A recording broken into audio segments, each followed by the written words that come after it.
related to the Malaysian aircraft. Now we are discussing internally displaced persons in inland and the Crimean displaced persons and care about them, the volunteers, the government, civil society organizations, helping them resettled in the Ukrainian mainland. So the Crimean internally displaced persons, the latest decisions of the cabinet ministers, the government on appropriation of 20 million hryvnias. I'm going to discuss this with Anatoly Zasoba, chairman of the Crimean Diaspora Initiative Group, and also person who moved into the main land of Ukraine and will discuss such issues, and the lawyer by training.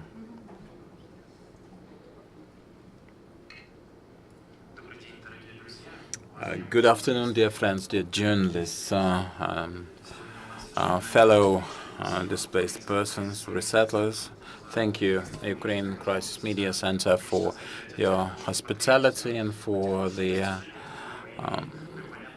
opportunity to voice our troubles and shed some light on the problems that we as displaced persons encounter, but cannot always settle because we need some more decisive action. So we can say that the block of issues is related to protection of economic rights of displaced persons.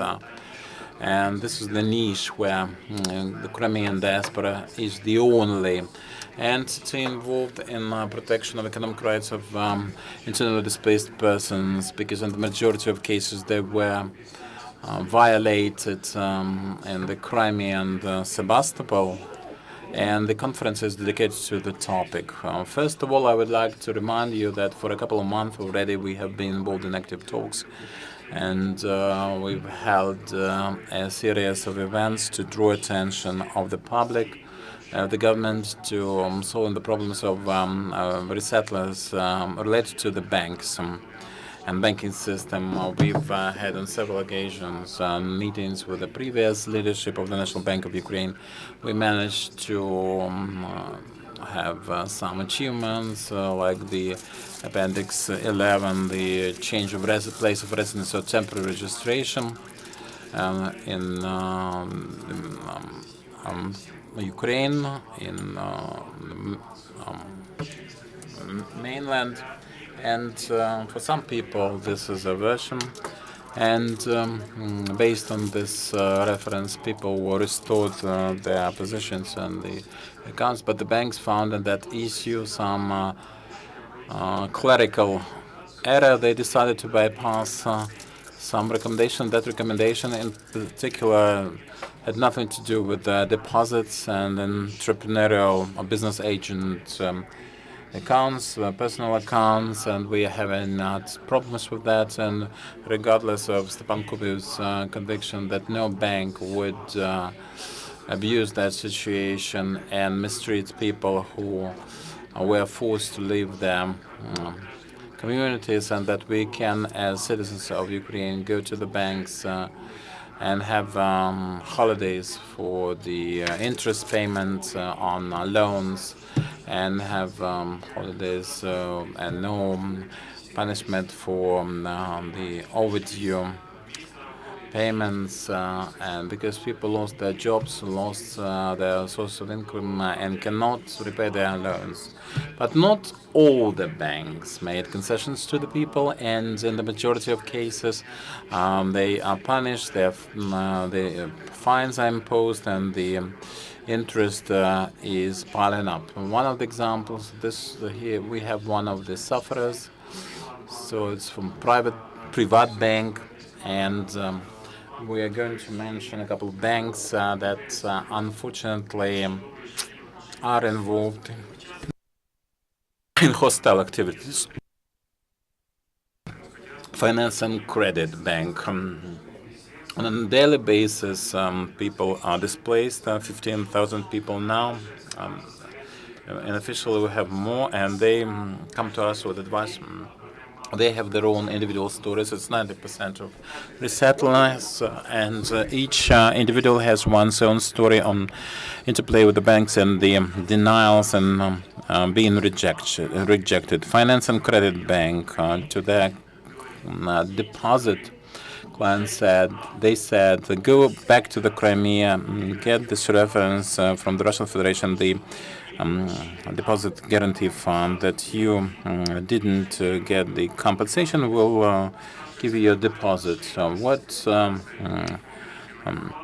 does the federation and the guarantee fund have to? What does it have to do with our deposits? Till 22nd of July, they would receive documents in the guarantee fund. The Russian Federation can't because of the occupation, annexation, and reunion, as they say. They guaranteed to the people who had the deposits and 700,000 rubles to get compensation. They guaranteed that people who had more on their deposits were not happy with that because some of that had to do that, were forced to do that, like Bank on the 22nd, 23rd of last month, this month, they announced that they can pay the deposits to the Crimean customers. They were waiting for the accumulation number of people who were calling us in despair. And on the 22nd of July, the guarantee fund expired. People say have $30,000, so it's either lose $10,000 and get compensation in Russian, or I have hope to get my deposit in Ukraine. You understand the situation, I suppose. So people, many of them made concessions, got compensation from the Russian Federation. Now, Korean banks are saying, well, the compensation is expired, and now we are prepared to pay for our liabilities, deposits of the people who have them in the banks. In Usher Bank case, the 22nd it expired. On the 23rd, the shut bank started miraculously giving the deposits back to the people. We do not understand whether it is operational indeed. VIB Bank, they had a lot of beating about the bush. Mr. Matsev was put on the ropes, and all those people who had succeeded in getting the money.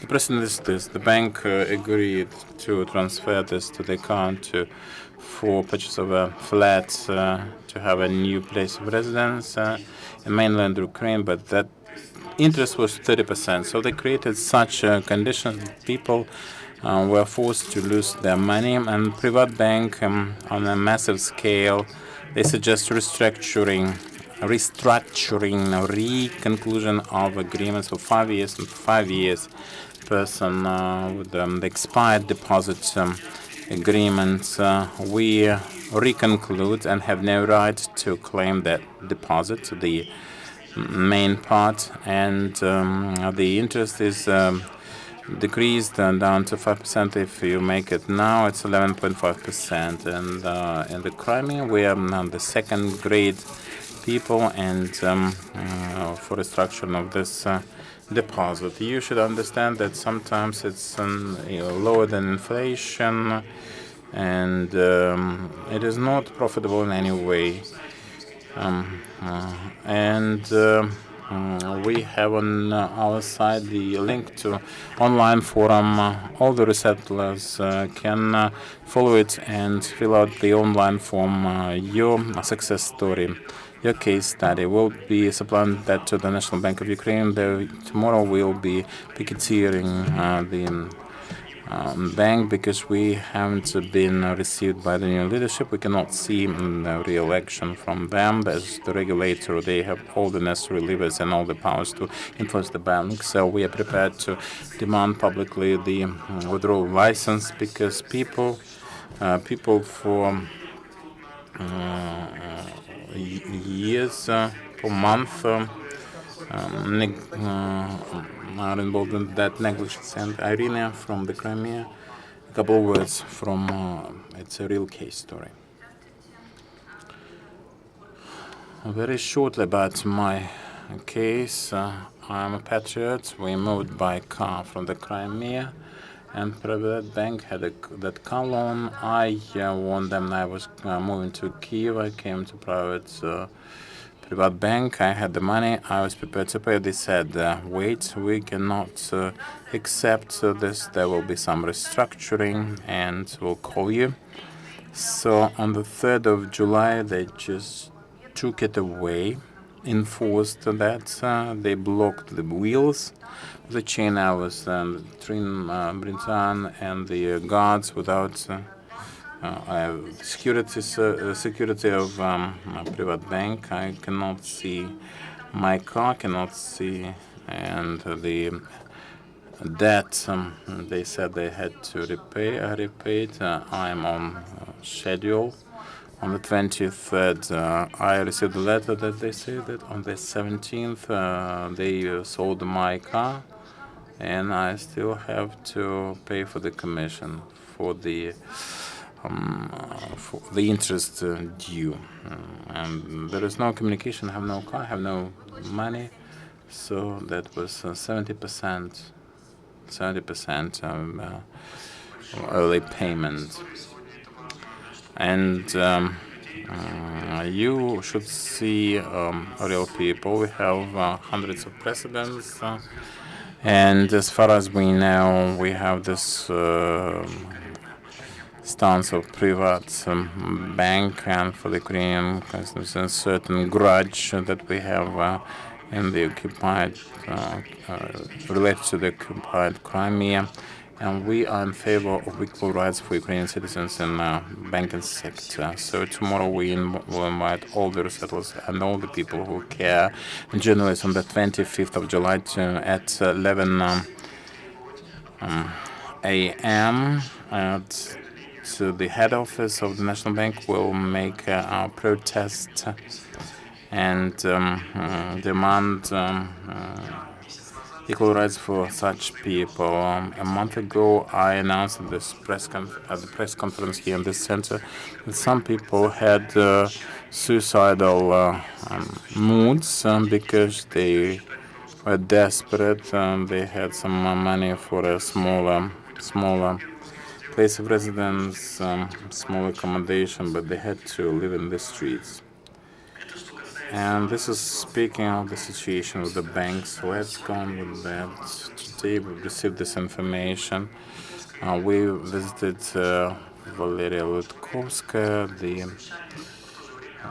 Ukrainian human rights governmental agent, and she saw it on the internet that some people suggested that we had a separate ombudsman for the Crimea, and I agree with Madam Lutkovskaya that it's not rational.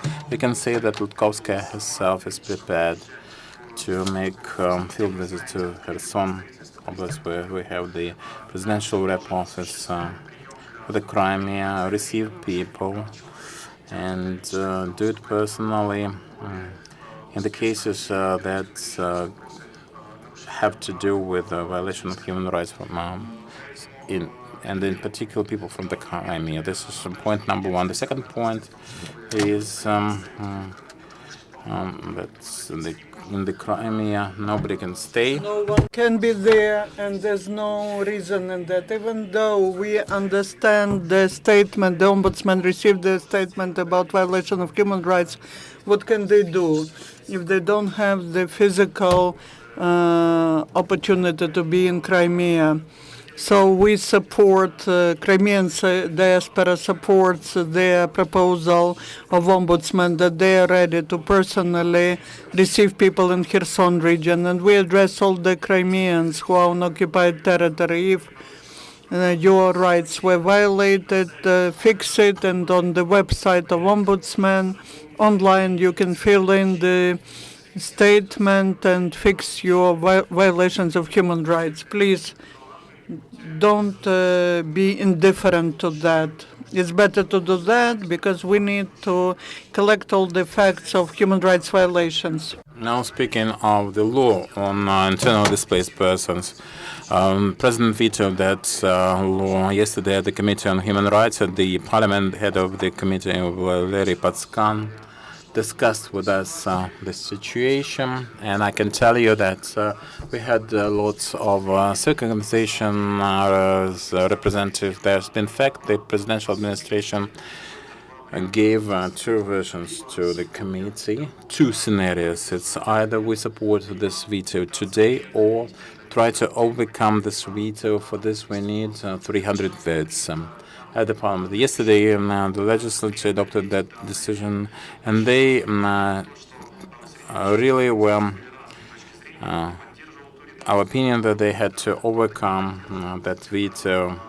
Some people supported it, and we will see what happens today. It's either they overcome the veto. If it doesn't happen, we have the hope that we will register and table another version of the law, and it will be operational. But it is feasible to overcome this veto, to put it into force and the law into force. You know that the coalition is dismissed. They started the process in a month. The president will have the opportunity to disband the parliament, and if the parliament is disbanded, there won't be any composition to adopt the law in September.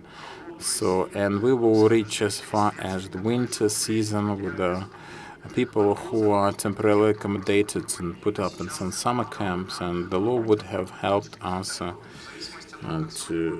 use it as the reference points. If they overcome the veto today, then we as NGOs amend this law, because it's not ideal, but it should be finalized, and we can do that through amendments, through new drafts. Another scenario, the other scenario is that they cannot overcome the veto to a fortnight for registration of an alternative draft, and there's this reconciled position as the situation right now. There's this draft on the Ministry of Justice and civil society organizations and the Commissioner, UN Commissioner on Refugees. I can say that the Committee on Human Rights, they are in favor of internal displaced persons, and they are trying to adopt the law as fast as possible. The sad fact there is that not the lack of experience in the new people of presidential administration. It could have been possible to partially veto the sections if the president happened to offer them language. Based on that, we would have adopted the amendments, and the law would have made everybody happy, the legislature and the president. But the president did not offer any recommendations, any changes or amendments, a new version of the law as of now. So this is procrastination. Now, 213. Now we have Alexander Popov, our lawyer, Crimean diaspora. He will provide his professional commentary on the matter. And I would like to say that at this point, according to this 213 resolutions, 25 million hryvnias, the appropriation from the reserve provisions fund. There are some objections from the people from all the regions where we have internal displaced persons, only just 13, 12 oblasts plus Kiev, and 90% of the money is for the three oblasts, 10 million for Odessa, 10 million for Lviv, and about 3 million for Kiev. The rest of it is distributed in smaller portions for the other 10 oblasts. And there are some oblasts where which are not on the list. Though we have a considerable number of internal displaced persons, and now Alexander Popov, the lawyer of the Crimean diaspora organization. Good afternoon. The said resolution of the government adopted not just the list of regions that were eligible for the appropriations, but also there was the order of disbursement, or procedure for disbursement. This is the uneven distribution of funds for the receiving regions, and this is one conclusion. Another conclusion is that all the funds will be received, made available only for the families that live in kindergartens, in sanatoria and resorts. But those people who heard from the state and the march that received that signal that they could lease some premises and then get the compensation, those people are not included in the procedure. They are excluded from the list. So we would like the state to pay attention to this, the government, because this is the majority of internal displaced persons from Crimea and Sebastopol. And by the way, if we analyze the language of this resolution and the disbursement procedure, it's under the third item, that's all the funds and compensation and assistance are provided to all the families without any exception. Maybe they made amendments on in the last moment, on a short notice. But maybe that was an accident. So the mechanism of disbursement does not provide for transparent procedure of such distribution, also discharge, and that leads to corruption risk because of abuse by the bureaucrats. So there's no procedure for making transparent the size of compensation, making it known to the eligible people, and only 75% are received, 25% they compensate on their own. But they cannot find out with the local central government the size of the funds that is provided for them. I myself in that position. I do not know how much I can get in such a compensation, by way of such compensation. In addition to that, it's in the resolution that we cannot find the deadlines for receipt of such compensation and answer to the submission from the people from the Crimea. They need assistance for a month or so. Having filed their submission, they have not yet received the answer as far as such a system is concerned. This is about the Crimean diaspora and Crimean settlers.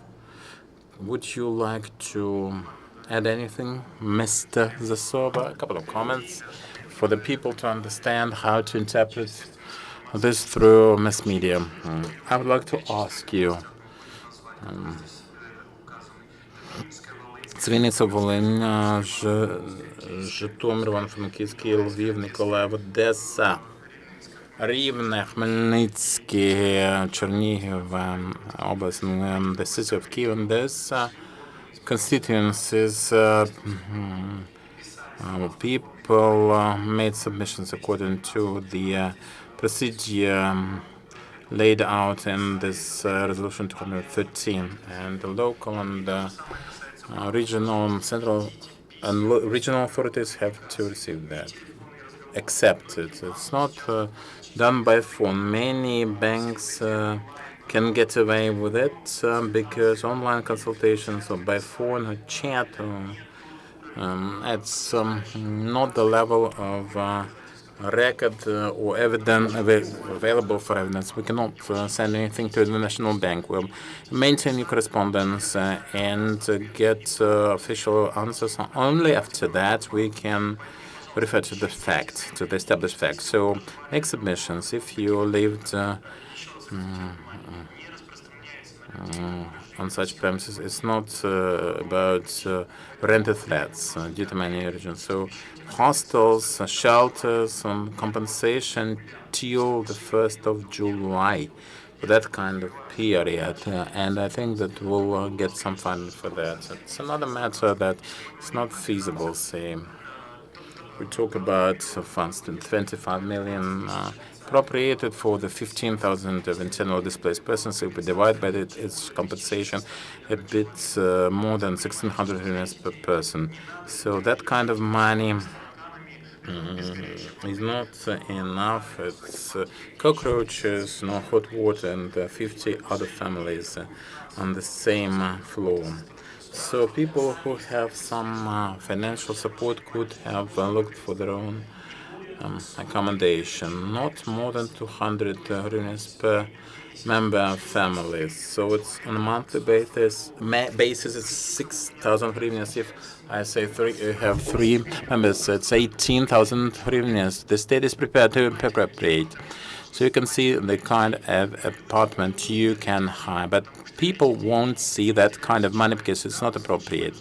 So the internally displaced persons are the instrument for the hotels, for the sanitary to get the money. They have to write such claims, even it's not, no date is put to it, and then it's filled in by the administration. They sign the paper. They do not know what was the actual appropriation. I would like to ask you, in the oblasts and the regions, you have to control that the funds that we have under this resolution of 213. No questions. Yes, please, questions.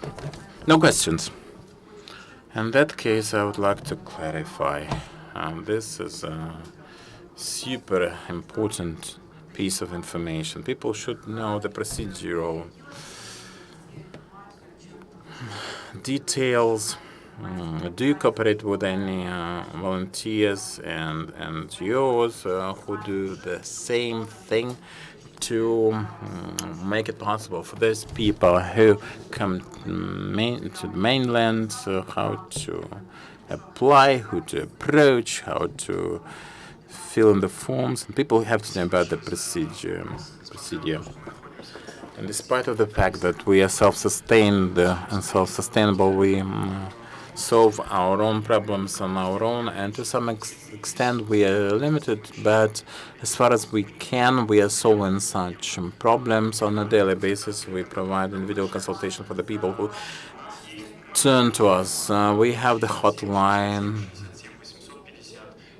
the mobile phone for the Crimean diaspora. We have the site. And most importantly, after the Congress that we had back in May, and I was head of the steering committee back then, we received opinion leaders from all the regions dealing with that issue. They are all networked. We have the mailing list from Google Group.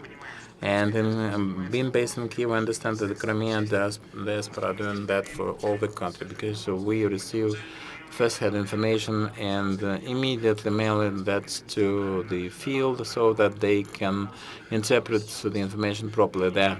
And then again, thanks to such press conference, I have the opportunity to convey this information. This coordination IDP Google group that was created originally in March by Kyiv NGOs.